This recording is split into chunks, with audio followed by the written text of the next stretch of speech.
different dad. Okay. Different dad. He was in the house with my dad up until they got divorced when I was 9. My brother's 4 years older than me. Okay. But he was with them, maybe like 3 or 4 years before I was born, together in the house with them together. Okay. And they divorced, and that's the way that went. So do you know your stepdad as dad? No. Oh. Yeah, I know him as a good guy. Okay. I know him as my mom's husband. And, Okay. but not dad though. Like my dad is in my life. Okay. Yeah. So like, this is like my mom's current husband. Mm-hmm. They've been married like 5-6 years. Okay. Yeah, so I met him as an adult. So it's just kind of like weird to be like stepdad, But he's a good guy though. He's not, Oh, I'm still on her third marriage, so I'm just like, Yeah. I just call him by his first name at this point. I got too many daddies going down the list. Like, you know how it is. You know what I'm saying? So, tell us about your childhood growing up with mom and dad, and what was that like? Well, they were married 13 years before they got divorced. Your mom and your dad? Yeah. Okay. Yeah, they were married 13 years. It was dope, being in the house with my mom, my dad. I loved it. I loved it. They seemed to love each other. A lot of what my mom was in that relationship, it kind of taught me how to look for a wife. Mom was a really, really good wife. Really, really good wife. And he knows that, and still knows that, to this day. Okay. So just didn't work out. Life happens. Yeah. So, but yeah, I was there being me, being a kid. I love sports. Growing up, love music. Okay. I'm still in music now. My mom is actually the reason why I started playing in the beginning. Okay. What instrument do you play? Drums. Yeah. Oh, okay. So you was the one on the bleachers. Yeah. That was you?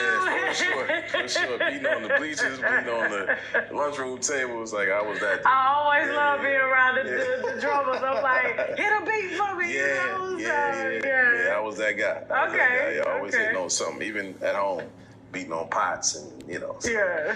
So when my mom, when she saw I had like this interest in drums, we were at this small church at the time. Okay. And my mom was ushering. And I remember her coming. The drummer that particular Sunday didn't show up. I had never played a day of my life. Okay. And she came up to me. She said, I'm going to let you play these drums. She said, if you mess up, I'm going to make you get off. Right? And now I'm like, oh my God. So I'm stoked. And from that day to now, I've been playing. So You hadn't messed up. I didn't mess up. Wow. Thankfully. Yeah. So now. And you got a whole career. Yeah. You're traveling. I travel. Yeah, maybe do what I do for a living. Okay, so do you travel with like major artists and stuff? Every situation is different. So I have. My current situation is not like a major artist, but it's an established organization. Okay. That's been established since like 2004. And they've done world tours at this point, in and out of the country. So. Wow. Yeah. Wow. Okay. All right. Cool. So mom puts the drums in your hand. How was like elementary school for you and stuff? Elementary school, I was me, just on a smaller scale. I've always thought I was just the coolest guy, and I got that from my dad. My dad was my superhero. And the reason for it was just like everybody liked my dad. So I'm like, I want to be that guy when I walk in the room.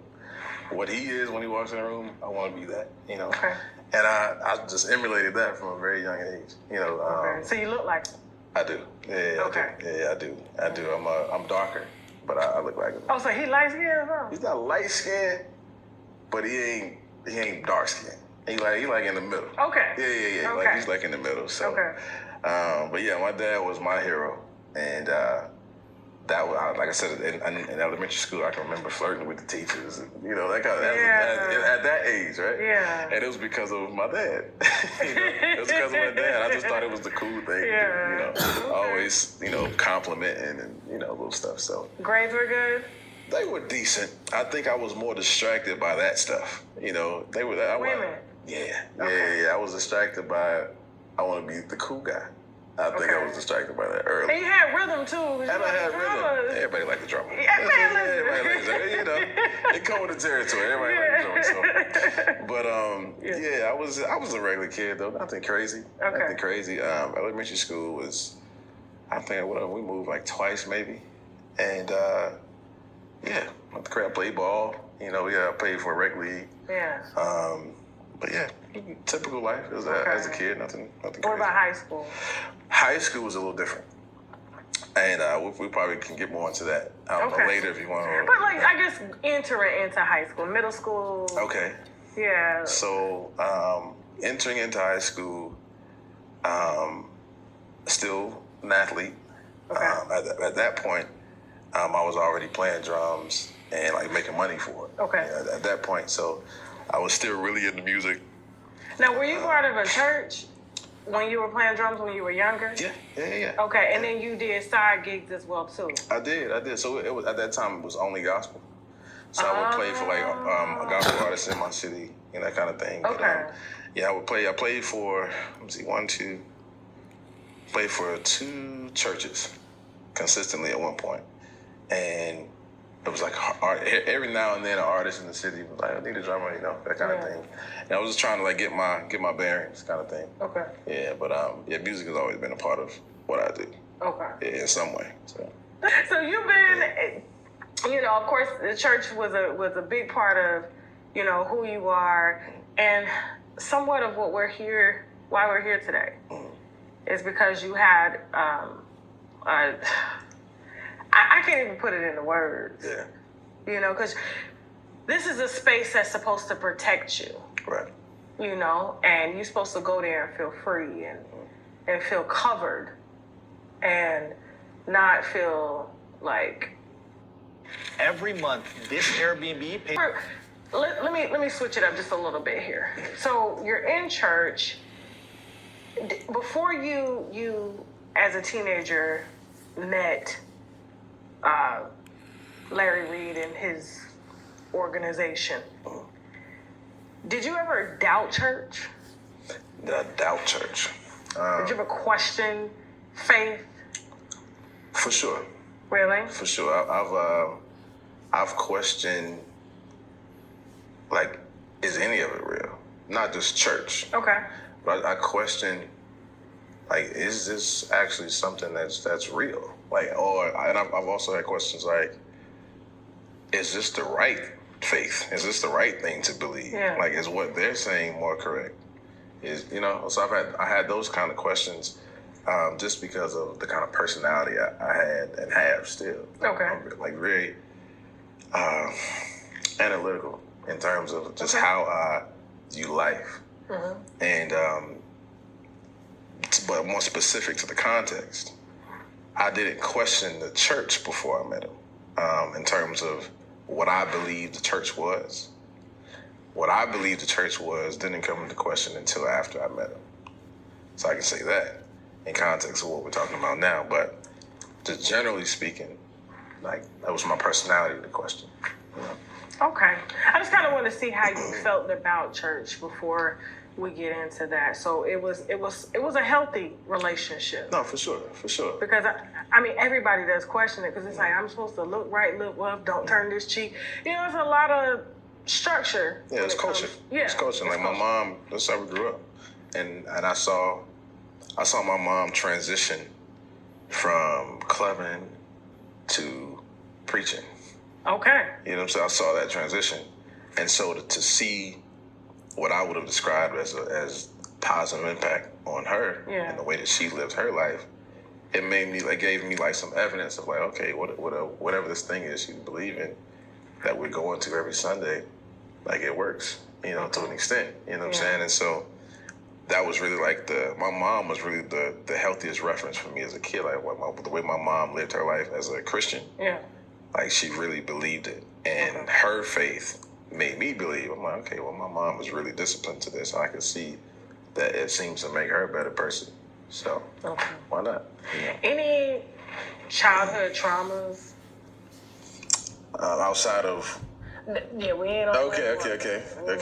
But any childhood traumas, like, were you ever in trouble? Were you like going to jail or juvenile? Hanging with the wrong crowd, fighting. So when my mom and my dad divorced, I went on this. It kind of put me in a space toward men in general. Okay. Like I said, my dad, he went from being my hero, the guy that I emulated every day.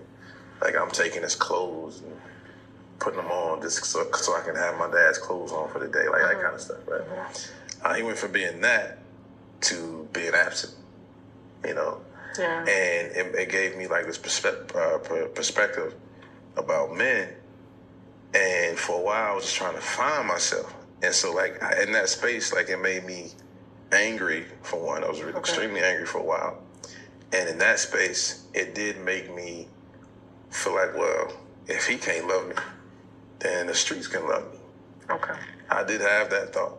I joined the game at the time. I never, I'll say this. As a kid, I was never arrested. Okay. Never any legal trouble at all. Okay. Nothing. I've been in situations just because of like the people I was around. But I myself wasn't doing anything that would put me in a situation. With the exception of just being there. Right. You know what I'm saying? Yeah. So that happened a few times, like being around just the wrong people at the time at parties and that kind of thing. And now people shooting, you know, that kind of thing. Like, so, but nothing to where I'm like, I'm not out here robbing nobody and all this. Like, I was never that guy. I was never the gangster. You know what I'm saying? You wanted to be, though? I really wanted to be, because I'm like, if I'm the gangster, then all of what I'm feeling, it ain't gonna bother me. Because I'm a gangster. You know what I'm saying? Like, it's not gonna bother. I want to be the thug. I want to be, but I was too, like, I'm me. How like, old were you at the time? At the time, I was probably, or maybe it was after 12. Okay. After 12, before 15. Okay. Yeah. So like that's usually the rebellious stage for a boy too. Yeah. You're going through puberty and stuff. So, and then your parents divorced. They divorced. So that's it's totally normal, especially when you're used to a family dynamic and then that is disrupted. So you go off looking for other versions of a family. That's exactly what it was. Like my mom was amazing, but she wasn't dad though. You know, and so because of that, it made me feel like I had to be my own dad. Especially like when you have a son, so you may have felt this at some point. But when our mom probably always knows this, I would assume, when a teenage kid becomes sexually active, not kid, teenage boy specifically, becomes sexually active, it changes something about our makeup. Like now we feel like we're grown. You know what I'm saying? Like, we grown now. Like, I've had sex with a woman. Like, I'm grown now. You know what I'm saying? And so, like, after my dad left and then I became sexually active, you can't tell me nothing. I'm the guy. You know what I'm saying? Like, what you gonna tell me? You know? You ain't got no job. Right? And so I'm thinking, I'm like the guy now. And it just kind of transitioned into, okay, well, I'm a man this way. I got to be a man this way. And I got to be my own dad, too, because dad ain't here, you know. And so that's kind of what it turned into. So I'm just trying to figure myself out, but I never was that guy. I was never a gangster. I wasn't, you know, I was really soft for real. For real, like, if I keep it all the way 100, I was like, I just term I used to say I was a Pop-Tart. I had this hard shell. But like anything would hurt my feelings. But you wouldn't know it though, because I'm like, you know, I turned into this like real gooey dude on this side, but outside you would be like, if you ain't really trained, you'd be like, this guy crazy, but I'm really soft as, you know what I mean? So that's what it turned into. I get it. Yeah. But I guess too, because you were probably always like very tall or. I was 6 feet at 12. You know what I'm saying? So it probably kind of gave you the persona. You know, but it's like, I'm just a teddy bear. I'm just Ruben Studdard. I promise. Not Ruben Studdard all the way. I was skinny back then though. I was way skinnier. But it was just like, I've always been a lover, man. I've never been that guy. Never. But I felt like I convinced myself that that's what I needed to be. And so it kind of created the space for a couple years that I was trying to be something that I knew I wasn't. Okay. So, Okay, cool. Yeah, but never anything crazy. I never got any major trouble at all. Okay. Okay, cool. So, all right. So high school is, I guess, somewhat just kind of normal until. When did things start to shift? So you're in one church, right? How did you come to I guess to know Larry Reid's ministry? It was my mom. Okay. It was my mom. So she visited the church. I think she visited. Like somehow she came in contact with these guys. What was the name of the church? At the time it was it the Breakthrough? Was it Breakthrough Temple or the Breakthrough Church? It was Breakthrough Temple. Okay. When did things take a turn? How long until you attended the church? I would say it was less than a year that I think the grooming started. So when did you said it took about 9 months to a year for them to start grooming you? So did they start within 9 months to a year, or was it? When you think about it, did it start the moment you came into the church? Meet Armando. Ask him. I think it would. And just to be clear, we're talking about Reid. Larry To be Reid. clear. Correct. So when I say grooming, that's who I'm talking about. Okay. Right. I would have to say it started probably earlier than that. If I think about it really, because it would just be certain moments that would happen, and so like when I was talking about this off camera, one of the first moments that I remember having this was very like short after when I first came to church. He had a preaching engagement in Mooresville. It's right outside of Charlotte. Okay. And we went walking through. He had to run into Walmart or something. Walking through Walmart, and he was just talking to me. Like, he's asking me certain questions, that kind of thing. And I remember him saying to me, he said, and like I told you with my memory, like if a moment has an impact on me emotionally, I can recall it. Like everything about the moment. I remember the shirt on the rack behind him. Like that kind of thing. You know what I'm saying? Yeah. And so we were walking through, and he said, after I asked the question, he asked me, and he said, Trey, he said, if somebody wanted to manipulate you, they could. It would be easy to manipulate you.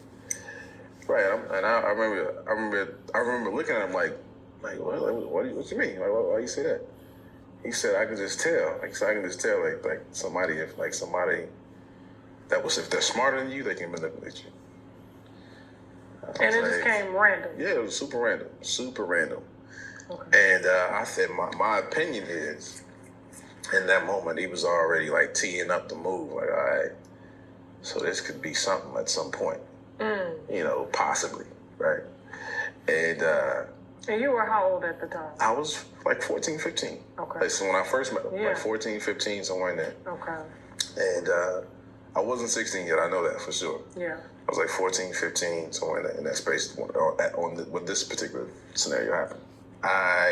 So I ended up getting into a sexual relationship with another lady in the church at the time, another girl in the church. You was just. Yeah. I was Gotta hide still. my daughter. If y'all in church, Listen. watch the musicians, man. That's all I'm saying.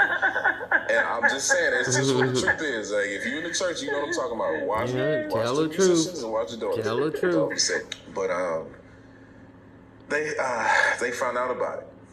It was a situation because like the culture in the church at the time was like if you were in a relationship or if you were interested in a relationship with somebody in the church, like it had to be facilitated. Like it wasn't something that I could just like, let's say me and you, we liking each other, right? I couldn't just be like, hey Tosh, I want to take you out without like basically like the permission of like the leaders of the church. That's Like, it was what like that Buddha kind of said. dynamic. Buddha Specifically, said like, that. Reid, like he was like really like specific about Sound those like kind a of cult acts. to me. Like where he would either he allowed it or not, and they would be really intentional about And so Buddha because said we that. knew that, we kept it a secret. You know, we kept it a secret, and plus we knew that he wasn't gonna be with it. We knew that too. Why? This sounds very cultish. Mm-hmm. Like I the said Mormons, that. you know, the Mormons pick the daughters and the wives and who they marry. Right. Yeah. Who gets to talk to God or go to God. Mm-hmm. That was like now that I'm removed from it, Like that's what I would describe it as. It was for sure cold. Like just Right. the way that the operation of the whole Okay, thing. 1 was, point for Buddha. He was very in everybody's life. Like very in their life. Controlling. Like that's just the only way to put it. Like Controlling. the decisions that they made to the extent of if they wanted to get another vehicle, like he would be a part of that facilitating. What? Or how they dressed, like he would be a part of that. Wow. The women and the men, you know, like saying like this is what you should look like. That kind of really involved in everybody's life. Wow. And one day I do a show, okay, and I loved my hair. My husband loved my hair. yeah, But he called me after I did a show and was like, Tasha, don't you ever wear your hair like that again. or Reid. Yeah, Larry Reid. I said, what? What are you talking about? Right. And he was like, don't do that. I watched that show and that hair, it just did something to me.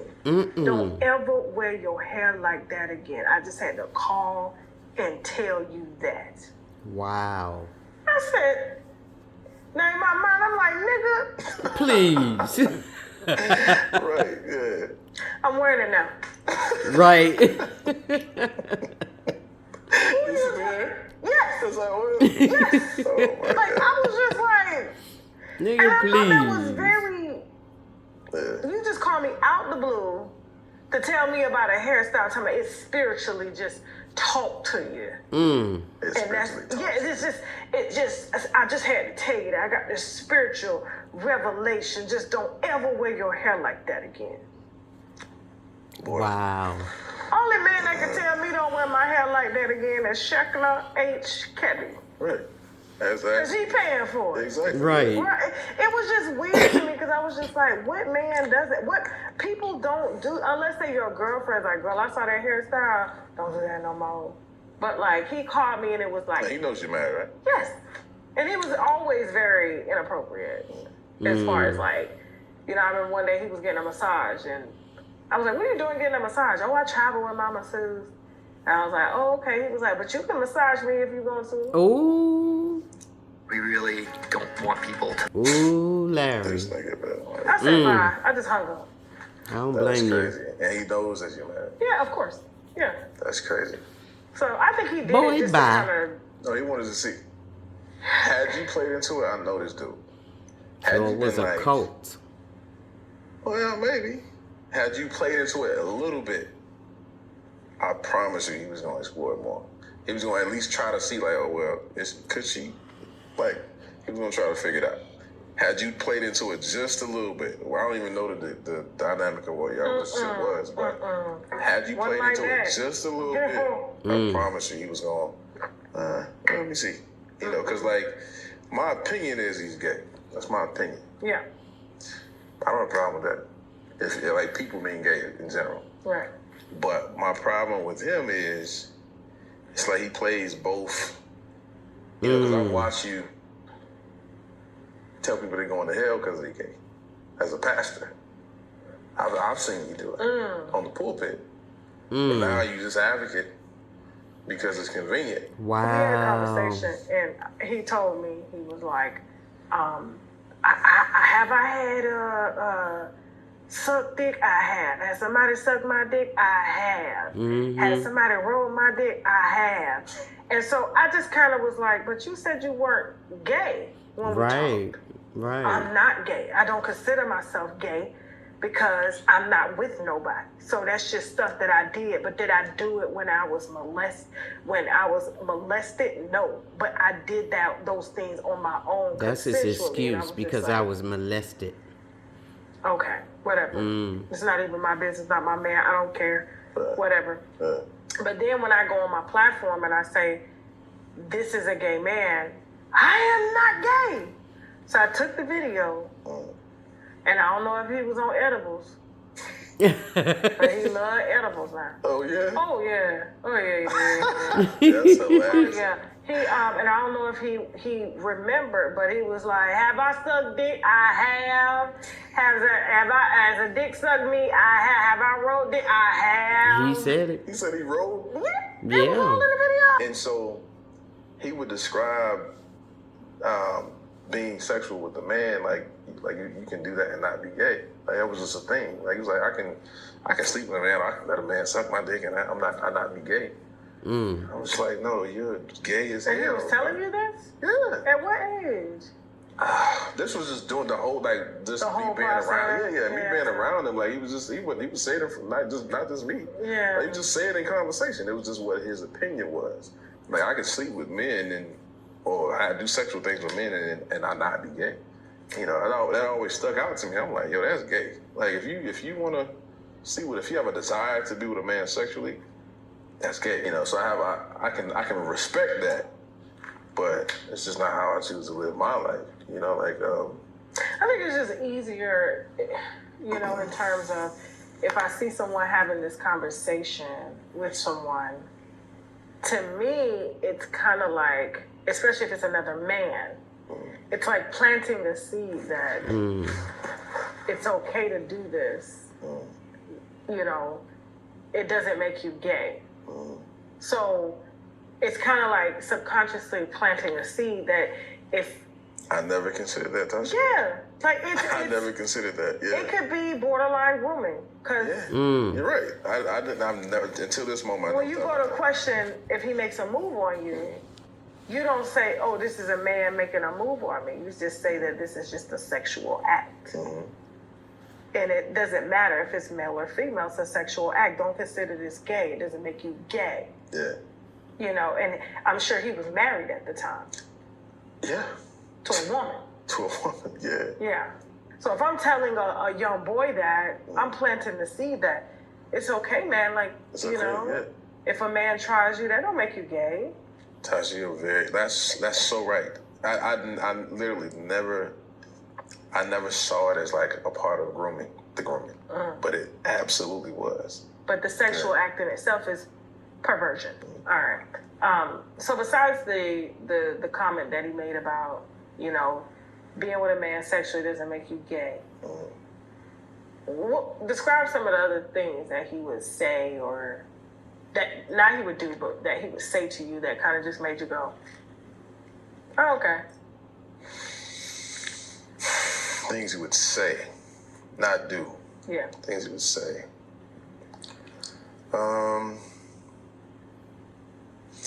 I think I always had an eyebrow up about the company he kept that would be from his past.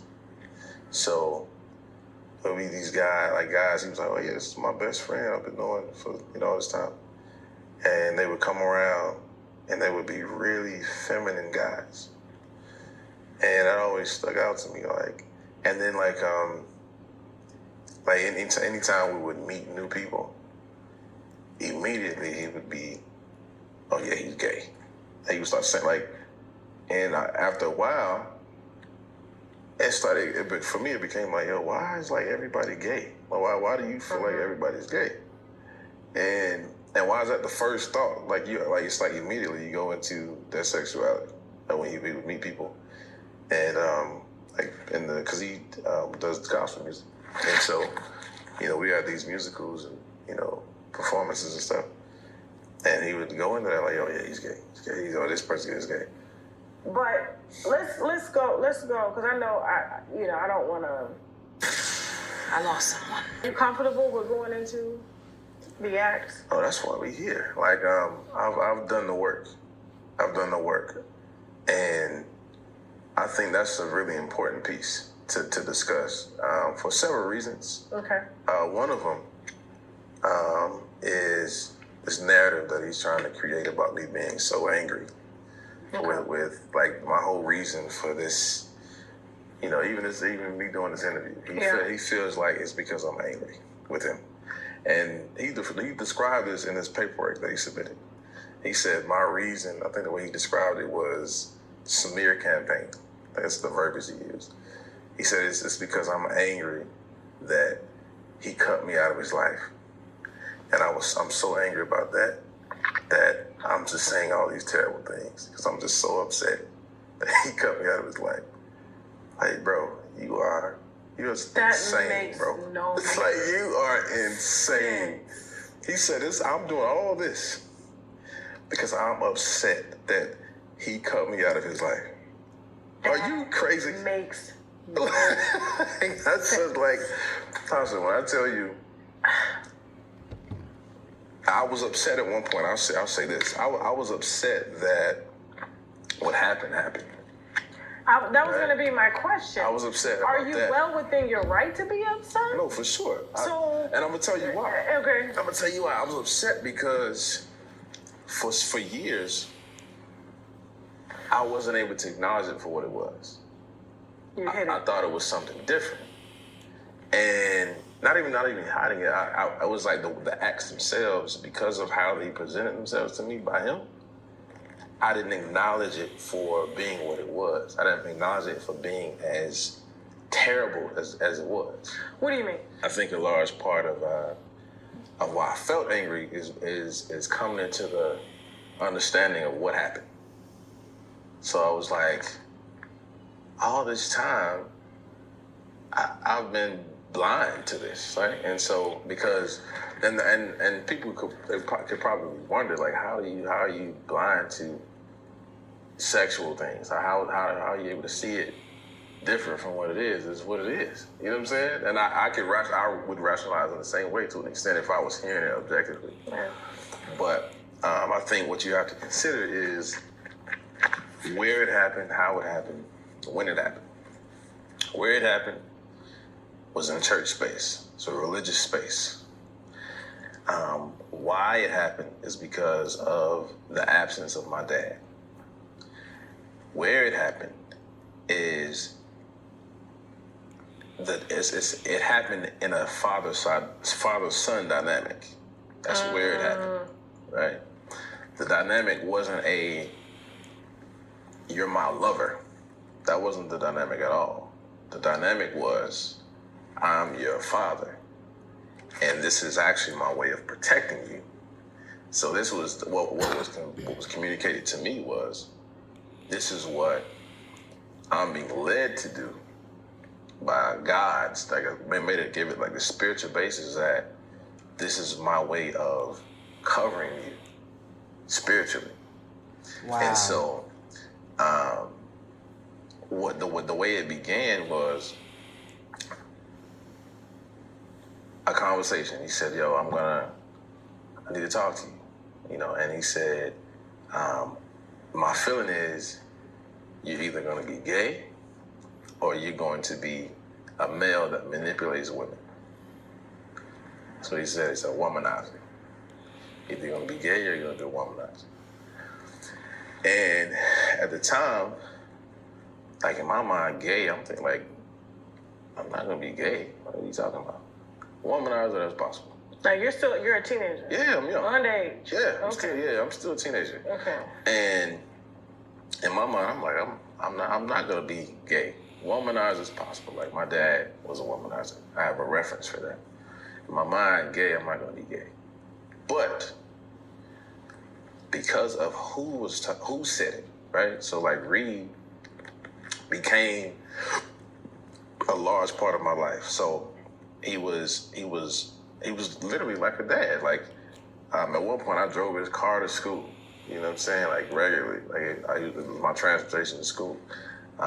He taught me a lot about how I should dress, daily stuff. Like, I remember he would sit me down and show me how to keep my receipt book. Like, and when I'm keeping a receipt book for your bank, and just those kind of things. Talking to me about spiritual things. And it created this, like I said, father-son dynamic. Like, there were even times where he would have to preach and he would want me to drive him. It would just be me and him.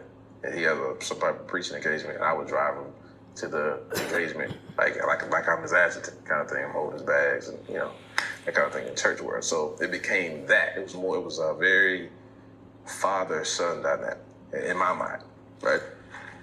And the vulnerability of that is what made those moments confusing, because, like I said, all of it came from a spiritual basis. He was like, "Yo, this is what I feel like I need to do to protect you," because he was like, "It's gonna happen anyway."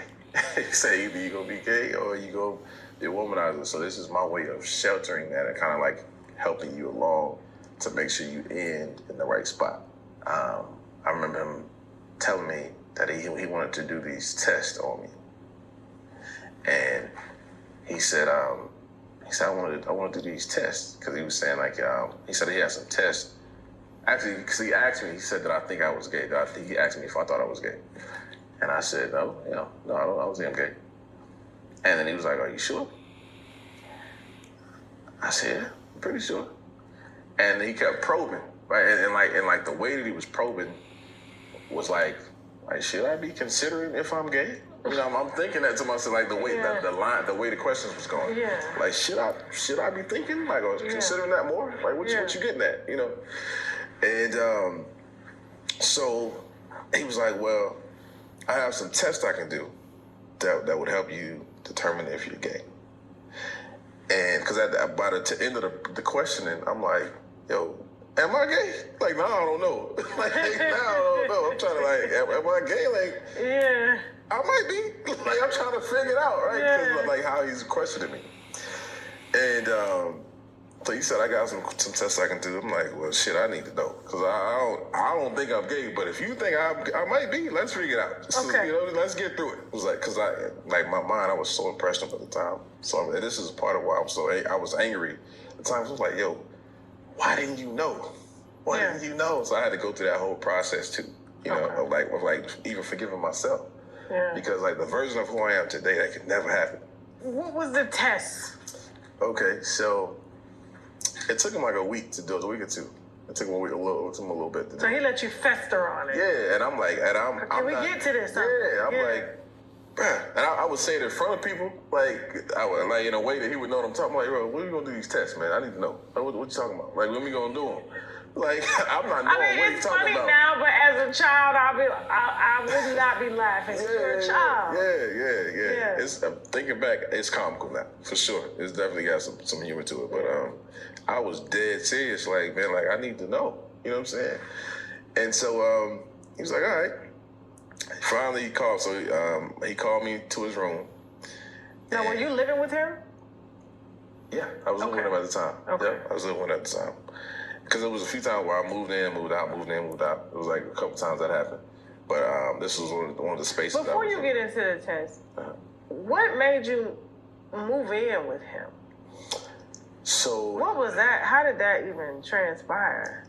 So initially, I moved in with him because the young lady that I ended up having the sexual relationship with, we were in the same house, and so they wanted me to move with him, so me and her went in the same house together. So they found out about you guys. Yeah. But why weren't you staying with your mom?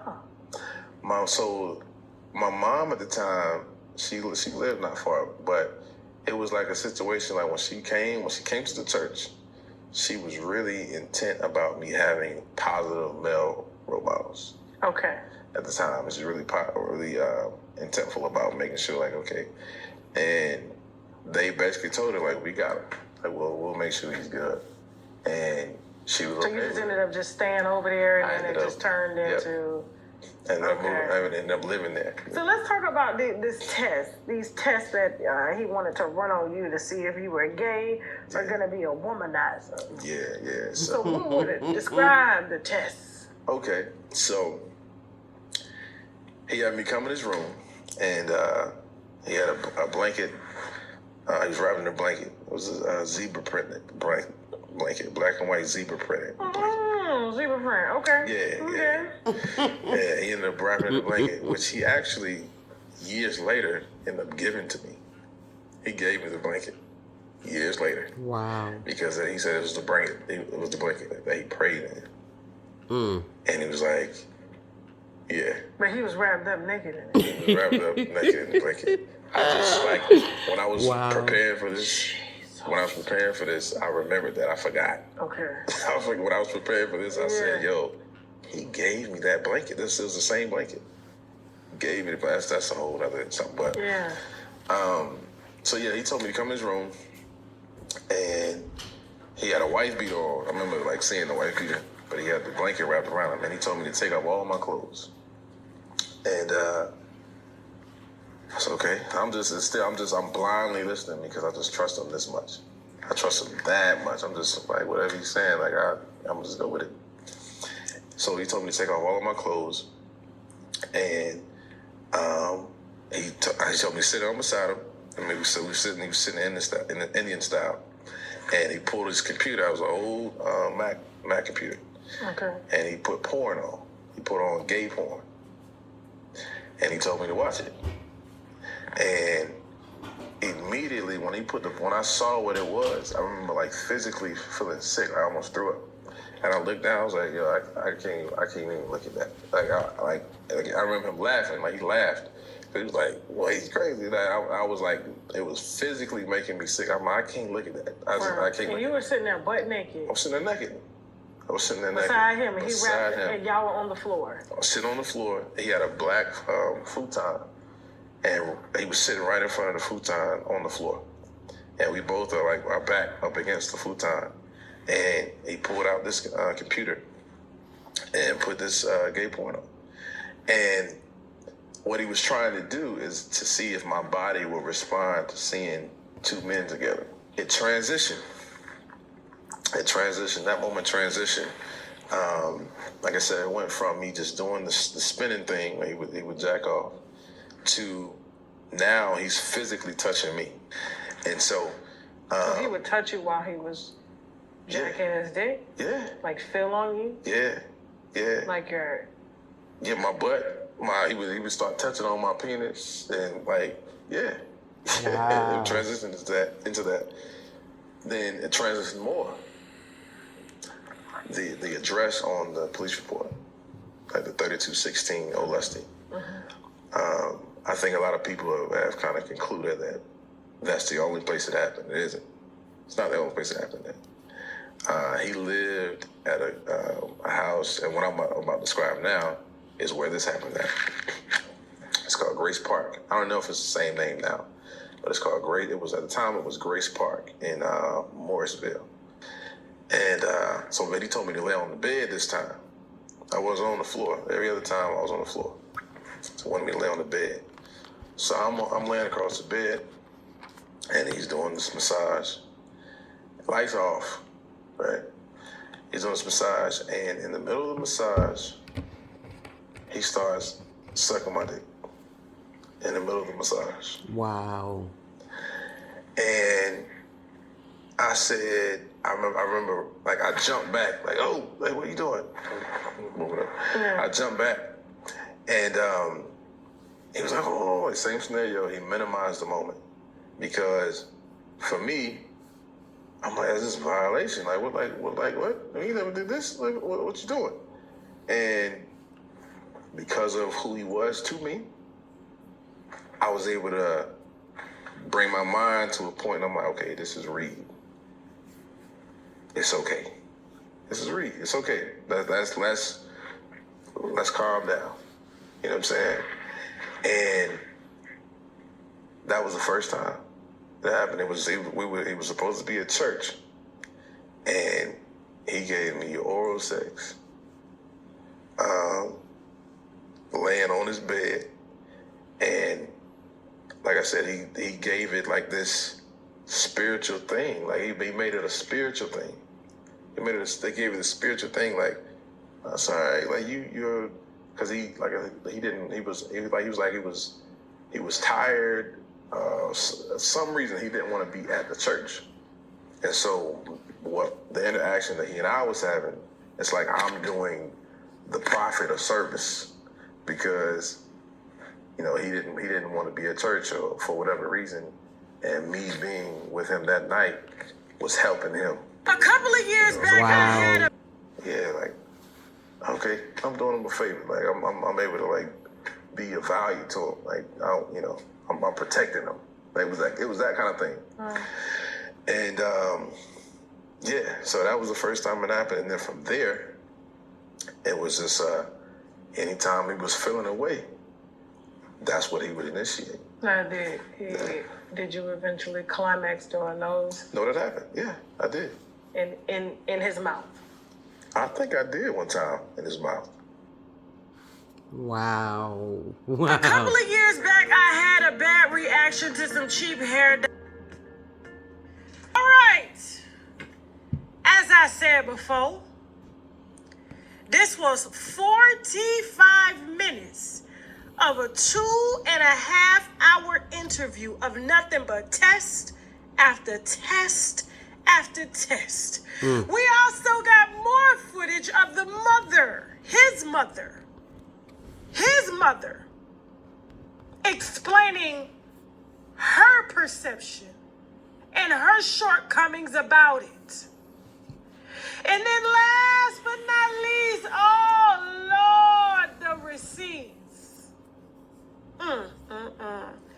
The receipts of Larry Reid Live apologizing till he was blue in the face with cum on the face to 15-year-old Levontre Adams. This is a series, guys, PPP. If you guys want to go and watch all of that, we did just enough that was approved for YouTube without this being striked as inappropriate content. And so, because the stuff was heavy.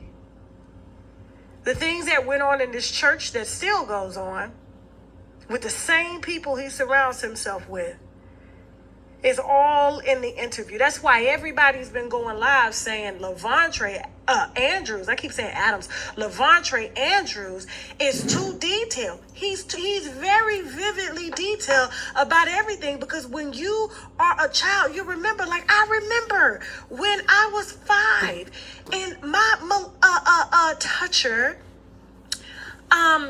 he was 19 going on 20, but he had a lot of acne all over his body, and he wore medical scrubs all the time because he worked as a janitor in a hospital, and he played video games. And I remember he used to have this vinegar smell to him, and he would ask me to come in his room, and I would sit down in the room on the floor, and his room was disgusting because all he did was play video games all day. Now, I'm 5 years old at the time, and no one questioned while I was going in his room at 5 years old at night. It was right across from my auntie room.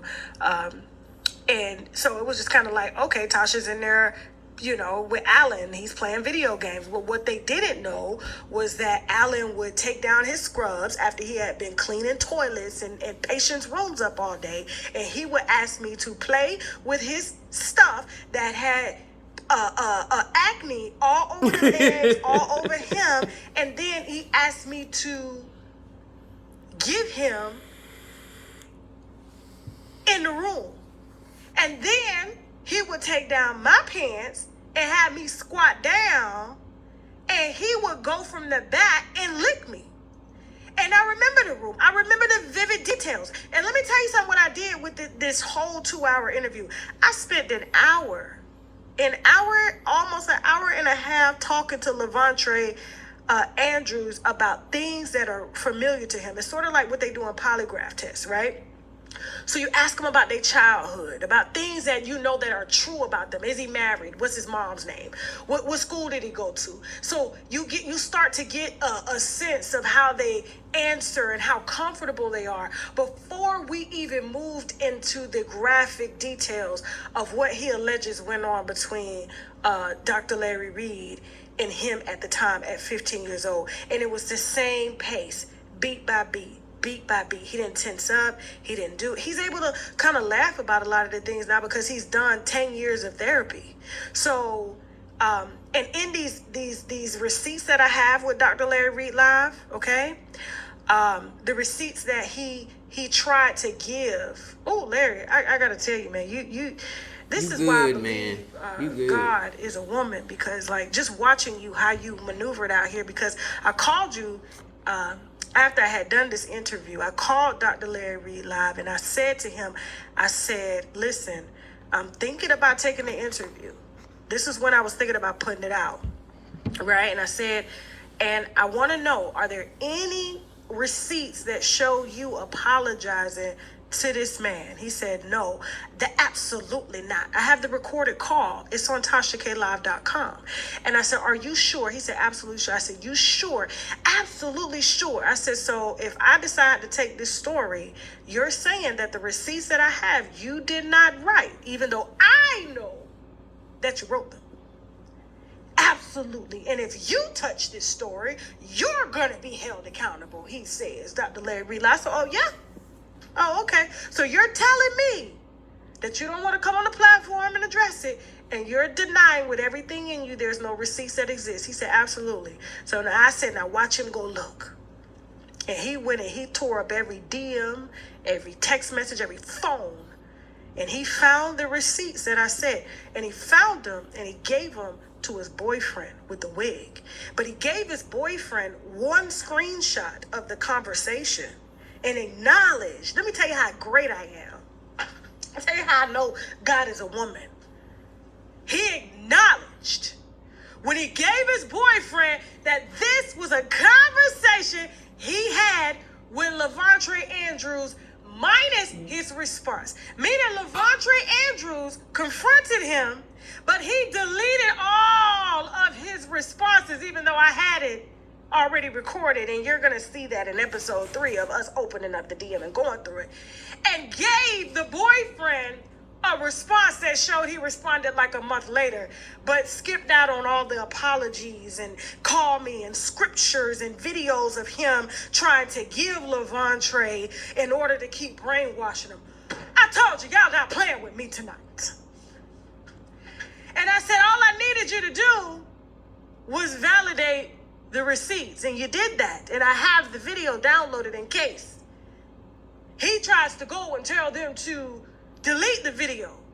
So you said you didn't apologize, but then you gave the conversation that I have in full detail to your boyfriend who you buy cars for, computers for, and who you pay to bully creators who pick up this story and acknowledge that this conversation was yours between you and him. God was a woman. And I watched you. I have the timeline. And in episode maybe 3, maybe 4, will depend on how we want to swing it.